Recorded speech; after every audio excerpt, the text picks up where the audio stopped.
আসসালামু আলাইকুম। লিজাস কুকিংয়ে সবাইকে স্বাগতম। আমন্ত্রণ জানাচ্ছি আমার নতুন একটি এপিসোড দেখার জন্য।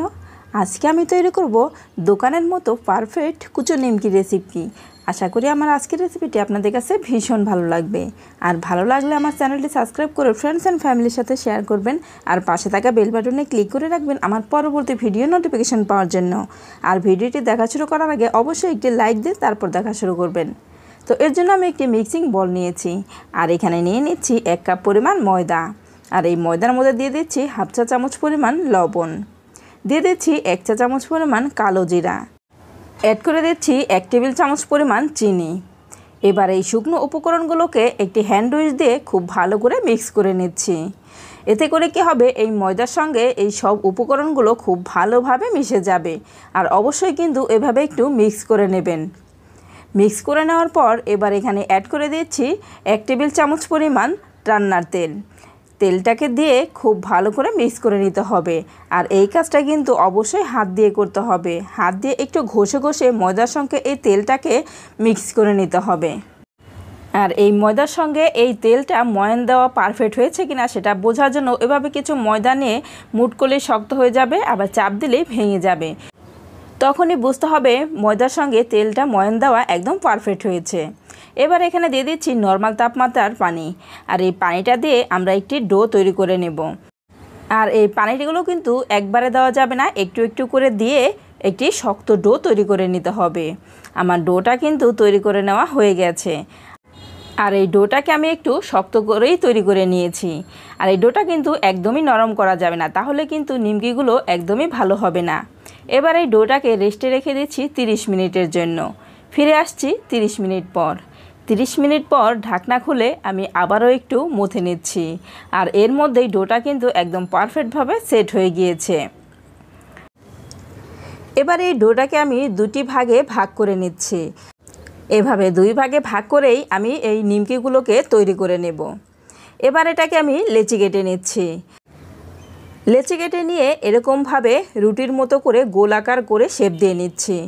আর এটাকে আমরা একটি রুটি তৈরি করে নেব। এই রুটিটা এরকম হবে, আমরা নর্মাল রুটি যেভাবে তৈরি করি ঠিক সেরকমভাবে একটি রুটি তৈরি করে নেব। আর এই রুটিটা কিন্তু একবারে পাতলা করা যাবে না, তাহলে কিন্তু এই নিমকিটা একদমই ভালো হবে না। আমার রুটিটা কিন্তু বেলা হয়ে গিয়েছে। আর এটা কতটুকু মোটা করেছি একটু দেখিয়ে দিচ্ছি। এরকমভাবে রুটি তৈরি করে নিমকি তৈরি করে নিলে কিন্তু সেই নিমকিটা খেতে ভীষণ ভালো লাগে। এবার একটি নাইফ দিয়ে এই নিমকিটাকে কেটে নিচ্ছি। এই কেটে নেওয়াটা কিন্তু যার যার ইচ্ছে মতো করে কেটে নিতে পারেন। যে যেরকম পছন্দ করেন সে সেরকমভাবে কেটে নিতে পারেন। আর এই নিমকি তৈরি করাটা কিন্তু একদমই ইজি, এটা একদমই কোনো কষ্ট নেই। যে কেউ কিন্তু এই নিমকিটা তৈরি করে নিতে পারবেন। নিমকিগুলো এক পাশে কেটে নেওয়ার পর আমি অন্য পাশে একটু কোনা করে কেটে নিচ্ছি। এটা যার যার ইচ্ছে মতো করে কেটে নিতে পারেন। যে যেরকম শেপটা পছন্দ করেন সে সেরকমভাবে শেপ দিয়ে নিতে পারেন। আমি এতটুকু করে কেটে নিয়েছি। আপনারা চাইলে আরও ছোট কিংবা আরও বড় করেও এই নিমকিগুলো তৈরি করে নিতে পারেন। তবে আমার কাছে এতটুকুই ভালো লেগেছে, সেজন্য আমি এতটুকু করেই কেটে নিয়েছি। সবগুলো নিমকি কিন্তু আমি প্লেটে তুলে নিয়েছি। আর এটা কিন্তু একটি সুবিধা আছে, একটি আরেকটির সঙ্গে কিন্তু লেগে যাবে না। তবে নিমকিগুলো ছোট করে তৈরি করে নিলে কিন্তু দেখতে খুবই সুন্দর লাগে। আমার কাছে তো ভীষণ ভালো লেগেছে। সবগুলো নিমকি বানিয়ে নেওয়ার পর এবার এই নিমকিগুলোকে ভেজে নিচ্ছি। এর জন্য চুলায় আগে থেকে প্যান বসিয়ে দিয়ে তেলটাকে একটু গরম করে নিয়েছি। এবার এই নিমকিগুলোকে আমি একটি একটি করে তেলের মধ্যে দিয়ে দিচ্ছি। আর এই নিমকিগুলো ভাজার সময় কিন্তু চুলার আঁচটা লোতে রাখতে হবে। আর চুলার আঁচটা লোতে রেখেই কিন্তু এই নিমকিগুলোকে ভেজে নিতে হবে। এতে করে এই নিমকিগুলো মুচমুচে আর খাস্তা হবে। একদম দোকানের মতো পারফেক্ট হবে এই নিমকিগুলো। আর এই নিমকিগুলোকে আমি অনেকটা সময় ধরে ভেজে নিয়েছি। এতে করে কি হবে, নিমকিগুলো 1 মাস জুড়ে সংরক্ষণ করে রেখে খাওয়া যাবে। একদম মুচমুচে থাকে, কোনোভাবেই এই নিমকিগুলো নরম হয়ে যাবে না।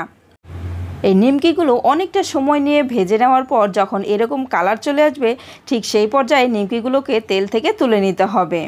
আর এই নিমকিগুলোকে তুলে নেওয়ার সময় অবশ্যই একটি টিস্যুর উপরে তুলে নিতে হবে। এতে করে নিমকির গায়ে যদি কোনো তেল থাকে টিস্যু শুষে নিয়ে যাবে। তো ফ্রেন্ডস, যারা এই পর্যন্ত আমার ভিডিওটি দেখছেন অথচ লাইক দেন নাই, তারা প্লিজ একটি লাইক দিয়ে দেবেন।